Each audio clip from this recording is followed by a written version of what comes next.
Hello, welcome to fooding she. ഞാനിവിടെ ഒരു 3-4 piece bread എടുത്ത് വെച്ചിട്ടുണ്ട്. നമ്മളെ വീട്ടിലൊക്കെ എന്തായാലും ബ്രെഡൊക്കെ ബാക്കി ഉണ്ടാവും ഫ്രിഡ്ജിൽ. അതൊന്നും കളയണ്ട. ഇതുപോലെ നമുക്ക് എന്തെങ്കിലുമൊക്കെ ഉണ്ടാക്കിയെടുക്കാം. പിന്നെ ഒരു 4 കോഴിമുട്ട, ഒരു ടൂണ, പിന്നെ കുറച്ച് തക്കാളി ചെറുതായി അരിഞ്ഞ് വെച്ചിട്ടുണ്ട്. അപ്പോൾ തന്നെ കുറച്ച് സവാള ചെറുതാക്കി അരിഞ്ഞ് വെച്ചിട്ടുണ്ട്. ഇത് വെച്ചിട്ട് നമുക്കൊരു പോള പോലെ ഉണ്ടാക്കിയെടുക്കാം. ഇതിനി എന്താ ചെയ്യേണ്ടത് വെച്ചാൽ ഈ ബ്രെഡിനെ നമുക്കൊന്ന് പീസാക്കി എടുക്കാം. കണ്ടോ, അരിക്ക് കളയേണ്ട ആവശ്യമൊന്നുമില്ല കേട്ടോ. വേണമെങ്കിൽ കളയാം, നിർബന്ധമൊന്നുമില്ല. കണ്ടോ, ഇതുപോലെ പീസാക്കി എടുക്കാം. ഇനി ഇതെന്താ ചെയ്ത് നോക്കാം. അപ്പോൾ ഒരു പാൻ അടുപ്പത്ത് വെച്ചിട്ടുണ്ട്. അതിലേക്ക് കുറച്ച് സവാള നമ്മൾ അരിഞ്ഞിട്ട് സവാള ഇട്ട് കൊടുക്കാം. തക്കാളി ഇട്ട് കൊടുക്കാം.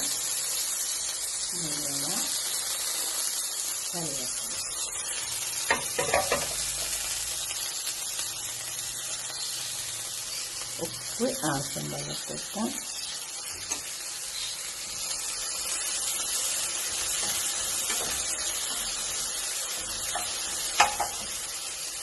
തക്കാളി ഒന്ന് വാടി വെക്കാം.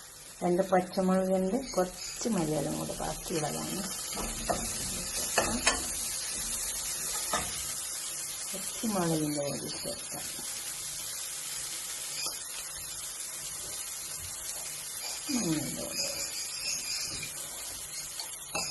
ഈ തൂണയിലേക്ക് തട്ടിക്കൊടുക്കാം.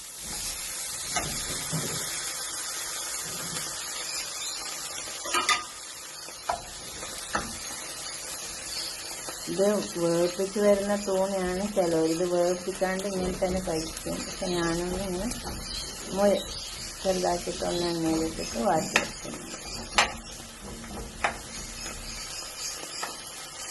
ഇത് കുക്ക് ചെയ്തിട്ട് വരുന്നതല്ല.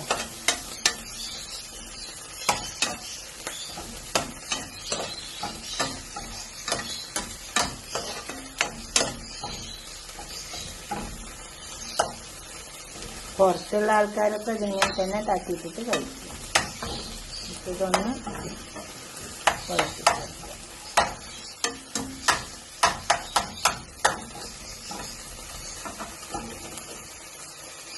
അതായിട്ടുണ്ട്. നമുക്കിറക്കാം. അത് പാൻ അടുപ്പത്ത് വെച്ചിട്ടുണ്ട്. അതിലേക്ക് കുറച്ച് ബട്ടർ ഇട്ട് കൊടുക്കാം.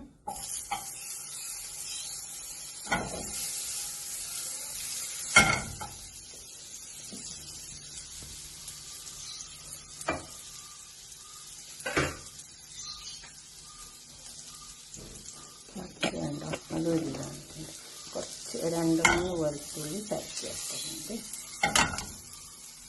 അത് തോടോടത്തിനിട്ടാൽ നല്ല ടേസ്റ്റ് ആണ് കേട്ടോ. ഇനി അതിലേക്ക് നമുക്ക് കുറച്ച് ചില്ലി ഫ്ലേക്സ് കൊടുക്കാം. കുറച്ച് എരിവിനനുസരിച്ച് ഇട്ട് വെക്കാം.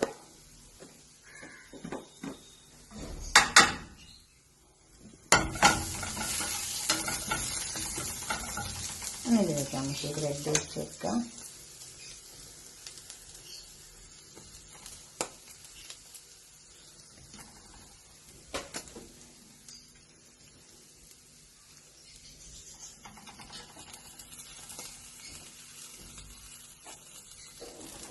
അങ്ങനെ ബ്രെഡ് മുഴുവൻ ഇതിൽ വെച്ചിട്ടുണ്ട്. നമുക്ക് ഇതിൽ വെച്ചിട്ട് ഇറക്കി കൊടുക്കാം. ഇനി മുഴുവൻ ചേർക്കാം.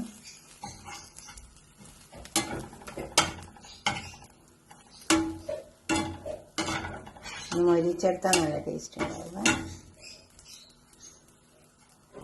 നമ്മളെ ഫ്രിഡ്ജിലൊക്കെ ബ്രെഡ് ഉണ്ടാവില്ലേ, എന്തായാലും ബ്രെഡൊക്കെ ഉണ്ടാവും വീട്ടിൽ. അപ്പം ഞാനൊക്കെ ഒന്ന് ചെയ്ത് വെക്കാം.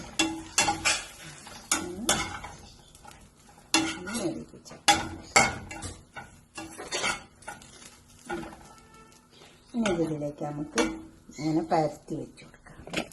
കണ്ടോ, ഇതിൽ ഇതേപോലെ എല്ലാം ഇങ്ങനെ പരത്തി വെച്ച് കൊടുക്കാം. അപ്പോൾ ബ്രെഡൊക്കെ ഞാൻ പരത്തി വെച്ചിട്ടുണ്ട്. ഈ കോഴിമുട്ട അടിച്ചെടുത്തിട്ടുണ്ട്.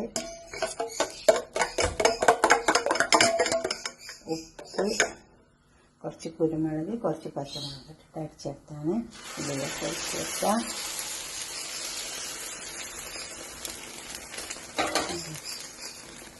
തൂണയിലേക്ക് ഇട്ട് വെക്കാം.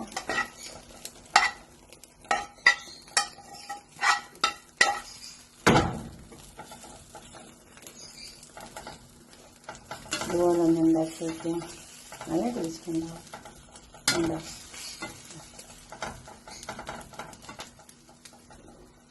ഇതിലേക്ക് നമുക്ക് കുറച്ച് ചീസ് ഇട്ട് കൊടുക്കാനുണ്ട്. എന്ത് ചീസാണെങ്കിലും പറ്റും, ഏത് ചീസ് വേണമെങ്കിലും ഇട്ട് കൊടുക്കാം. ഉണ്ടോ? ഞാൻ ചീസ് പൊടിച്ചിട്ട് എടുത്തുള്ളൂ. കുറച്ച് ഉണ്ടോ ഇതും കൂടെ ഇട്ട് കൊടുക്കാം. ക്യാപ്സിക്കാണ്.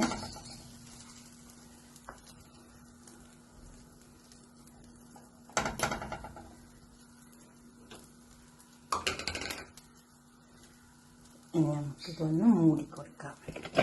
ഉണ്ടോ? വെളിയിൽ വെച്ചിട്ട് ഇതിപ്പോൾ വെന്ത് വന്നിട്ടുണ്ട്. നന്നായി അടച്ച് മൂടിക്കൊടുക്കണം. അപ്പോൾ അത് നന്നായി വെന്ത് വരും. പിന്നെ തിരിച്ചിടേണ്ട ആവശ്യമൊന്നുമില്ല. കണ്ടോ? നല്ലോണം വെന്ത് വന്നിട്ടുണ്ട്. ആവിയൊന്നും പുറത്ത് പോകാണ്ട് അടച്ച് മൂടിക്കൊടുത്താൽ മതി. നമുക്കിതൊരു പാത്രത്തിലേക്ക് സെർവ് ചെയ്യാം. ഒരു പാത്രത്തിലേക്ക് ഇടാൻ വെച്ച്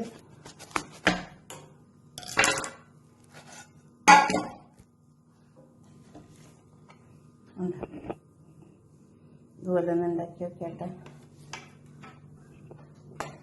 എന്നിട്ട് നിങ്ങളുടെ അഭിപ്രായം നിർദ്ദേശമൊക്കെ ഒന്ന് കമൻറ്റ് ബോക്സിൽ അറിയിച്ചാട്ടെ. ചെറിയ തീയെ വെച്ച് കൊടുക്കാവുള്ളൂ. അപ്പോൾ നമുക്ക് ശരിക്കും മുരിഞ്ഞ് വെന്ത് വരും. ഇത്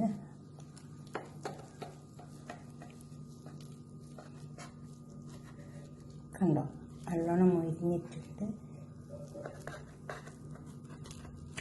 ഇതുപോലെ ഉണ്ടാക്കി നോക്കിയാൽ മതി നിങ്ങൾ. എന്നിട്ട് നിങ്ങളുടെ അഭിപ്രായം നിർദ്ദേശമൊക്കെ കമൻറ്റ് ബോക്സിൽ അറിയിക്കുക.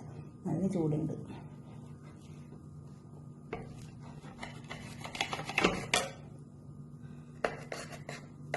ഓരോ പീസ് കട്ട് ചെയ്തിട്ട് എടുത്താൽ മതി. നല്ല ചൂടുള്ള ചായക്കുട്ടി കഴിക്കാൻ പറ്റും. കണ്ടോ? നല്ല ആവി പോകുന്നുണ്ട്. ഇതുപോലെ ഒന്ന് ഉണ്ടാക്കി നോക്കിയാട്ടെ. നിങ്ങളുടെ അഭിപ്രായം നിർദ്ദേശമൊക്കെ കമൻറ്റ് ബോക്സിൽ അറിയിക്കുക. ലൈക്ക് ചെയ്യുക, ഷെയർ ചെയ്യുക. അപ്പോൾ തന്നെ സബ്സ്ക്രൈബ് ചെയ്യാത്തവരൊക്കെ ചെയ്യണം. തീ കുറച്ച് വെച്ച് കൊടുക്കാവുള്ളൂ, അല്ലെങ്കിൽ അടി കാളിപ്പോവും. Okay, by.